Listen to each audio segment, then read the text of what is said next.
Don't waste time on waste.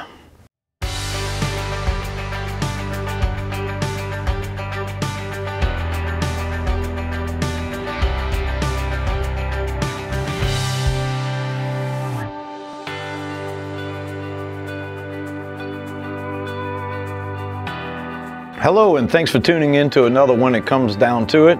In this particular case, we're talking about general waste disposal. Now, the really important thing to do first here is to determine the type of waste we're dealing with. Now, what's kind of neat is we're in the IICRC world. Most of us utilize the S500, and that has what, of course, categories of water, which also defines a certain amount of specific waste in our water losses. Now, if you look at testbook.com, which is pretty much a big group that supplies a lot of information to the science industry, they actually say there are 7 types of waste out there. There's organic waste, plastic waste, metal waste, electronic waste, and then there's 3 types of nuclear waste: low, medium, and high in the nuclear world. So those basically turn into 7 types of waste. Now, if you really want to look for waste, of course, one of the first things people think of is EPA or DEQ, and of course, you always want to go to your local regulatory agency and see how they classify waste in your area, okay? Because it could be different in San Francisco than Melbourne, Australia, New York City, or Paris, wherever you happen to be in the world. The concept is make sure you've got the local system set up. Now, EPA is a little bit broader. Solid waste, hazardous and non-hazardous industrial waste, agricultural and animal waste, medical waste, radioactive waste, construction and demolition waste, mining, oil and gas waste, fossil fuels, sludge. What's really kind of unique about this is no one mentions government waste. That might be the biggest waste of all, right? But seriously, folks, what we need to make sure of is you need to know what you're handling and what the rules and regulations are there, especially, of course, when we're dealing in the contaminated building category, any types of hazardous or regulated waste. Critically important we handle properly. The second most important thing about handling waste is the transportation of it. Now, obviously, there's a lot of rules and regulations when we get into regulated and hazardous waste, so we're not going to worry about delving into that today. That's going to be regulated, and you're going to have to abide by that. And of course, I highly recommend always have the owner of the facility contact the waste disposal company directly for any hazardous or regulated materials, if at all possible. Because in the United States of America, there's a thing called cradle to grave, which means if you touch the waste, and even though you weren't going to dispose of it, but if I remove it from a building and hand it off to someone else to dispose of it, if they dispose of it improperly, or if that landfill fails, I'm still on the ticket for possibly having to take care of that issue. It can come back to you in the U.S., so be careful. What we want you to do is go directly from owner to waste carrier. And then that way you don't have to handle those types of waste. Because trust me, folks, lots of money can be lost in the mishandling of regulated or especially hazardous materials. So we want to make sure we got that taken care of.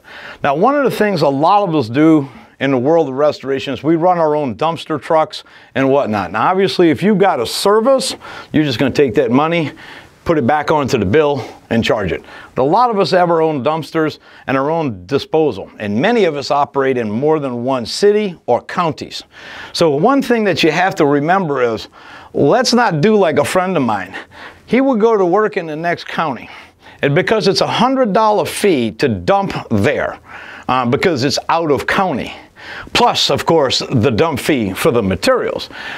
He would have his truck drive it all the way back into his own county and then drive all the way back out to the job site and pick up more to save that $100 fee. Now, that's 2 men in a dumpster truck basically for 2 hours.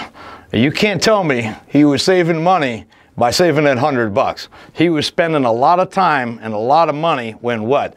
If he'd have just driven from the house 2 miles, paid the extra $100, dumped it, they'd have had it all done in 30 minutes. So make sure you understand the time and the cost in the transportation of that waste, okay? Especially in the bigger side of things.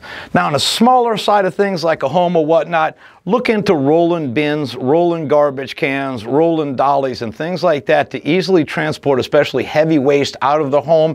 And of course, always protect any flooring areas, and any walls or any other materials that you could possibly damage by transporting the waste. If you're in the back of a property, instead of bringing it all the way through the unaffected area of the property, it might be better to take it out a back door or even remove a window and take it all out the back window. And of course, as we have in our videos, look into trash chutes and things like that if you're working on multiple stories. So efficient transportation of the waste is critically important.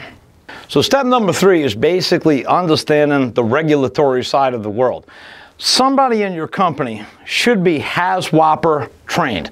That is an OSHA course in the United States, but basically it talks about the very different types of waste out there, and that varied different types of waste will of course include hazardous and regulated waste. The HAZWOPER course obviously teaches you HAZCOM for that type of waste disposal. Make absolutely sure whoever is in charge of your waste department has HAZWOPER training. It's typically about 30 hours in the US, different around the world. But when it comes down to it, the most important thing is know your waste, know the proper procedures for the disposal, and do it the most efficient way possible. As always, thanks for learning with RTIlearning.com, and thanks to C&R Magazine for distribution of the series.